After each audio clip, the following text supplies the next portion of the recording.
Hello, Unbreakable Souls. It's Monday, November 4th. I've got a message for you. And the message today speaks about why God may put people in your life or why you may encounter certain people. Um he's going God is always going to put people in your life for a reason. There's a reason for every encounter you have. Good, bad, short periods of time, long periods of time, quick conversation, or just putting someone in front of you that you may never even speak to, but you see them. You see how they're living, you see how they're moving. You're an observer. You're in the environment that they're in. So you're going to meet people that will bring out the best parts of you. They will make you want to love them and care for them and be loyal to them and do whatever you can to make sure that they are feeling the feeling that you're getting when you're around them, right? So you're wanting to just make sure that they feel the love that you feel from them. And then there's going to be people who may bring out the worst parts of you, make you susceptible to temptation, bring out behaviors that aren't necessarily the best.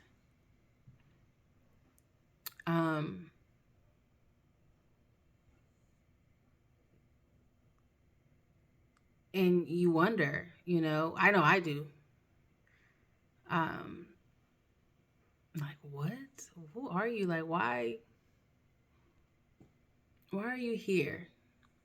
Why are you here in my orbit?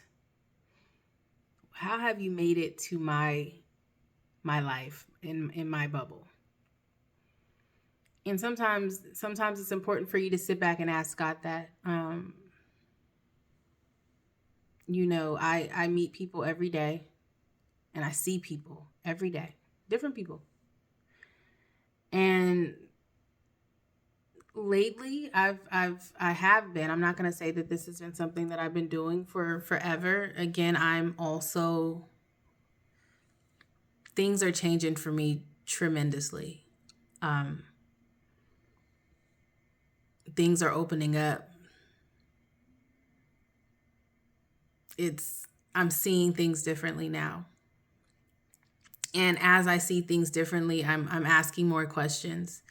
I'm understanding that everything that's happening in my life is for a reason. Every encounter, every situation, every setback, every open door. God is trying to tell me something. He's trying to show me something. So as you go through life, like if you're manifesting things and you're wanting, say you feel like you're living a life, like you have some things, but you don't have a whole lot, and maybe you want more, but you have clothes on your back, food in your stomach, and a roof over your head. You have family, whether they get on your nerves or not. You have a tribe. And in that you may be living in an environment where there's a lot of homeless people or a lot of less fortunate people. So in that moment, you really want to think. You want to think like, okay, God, why am I here? Why am I living in this environment? Sometimes God will put you in environments like that so that you can be grateful for the things that you have and understand that things could be worse. So the lesson in that moment is, okay, you're asking me for a new car. You're praying and you're manifesting for a larger house, for more money. But I'm showing you people who don't have anything. And in that environment, if you can't be grateful for what you have in that environment, how will you ever be grateful for the things that you are asking for?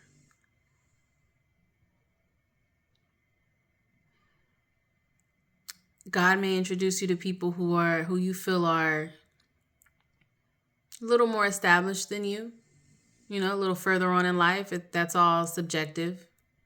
Success is subjective. But let's just say you feel like you're not as successful as you would like to be, and you see people, God is putting you in environments and putting you at a job where people and people that you've worked with that are moving up. They're getting recognition.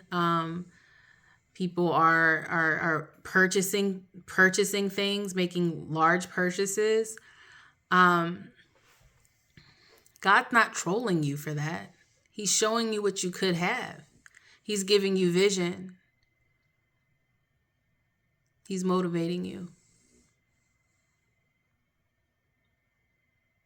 So don't feel like you're lacking anything in that moment. He's showing you it's there. What are you going to do? What are you going to do to get it? To get what you've been asking for? What are you going to do as far as on your part? And sometimes it just takes one step. One step to ask that person that you feel has more than you and that's more successful than you. Ask them, hey, what did you do to get here? Versus looking at them with a stank face or an evil eye or a jealous eye or an envious eye and trying to figure out how or why they have what they have versus utilizing the access that God is giving you and taking the leap and asking them, hey, what are some things that you recommend I do? I'm here. This is where I'm at in my life and on my journey. What would you recommend that I do to accomplish these goals that I have here? And if they can't help you specifically, they might put you in contact with someone who can. So just understand that people will be in your life to bring out things in you. Even in that moment of you seeing someone that has more, if you have that envious spirit, then not only is God giving you an opportunity and putting you in an environment that allows you to utilize those resources, but he's also showing you what you need to work on internally. And it goes back to just being grateful for what you have and understanding the situation you're in. If for some reason you feel jealous or you feel some form of hate towards someone who has what you want, that's shadow work. And God will keep you there. God will keep you there until you no longer feel that jealousy, until you no longer feel that hate, until you understand that you're not in that position to feel that way, but you're in that position to utilize those individuals as resources.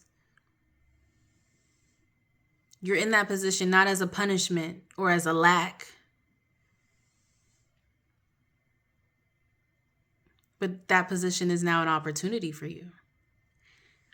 And if you don't see those opportunities, you will miss out on them. You will miss out on them. You will misread them as unfortunate things. So, no matter the how, the when, or the where, nothing is by chance, always by design. Remain unbreakable. And that's the message. And I provide it with love and peace, and it is directly from my heart. And until next time, bye.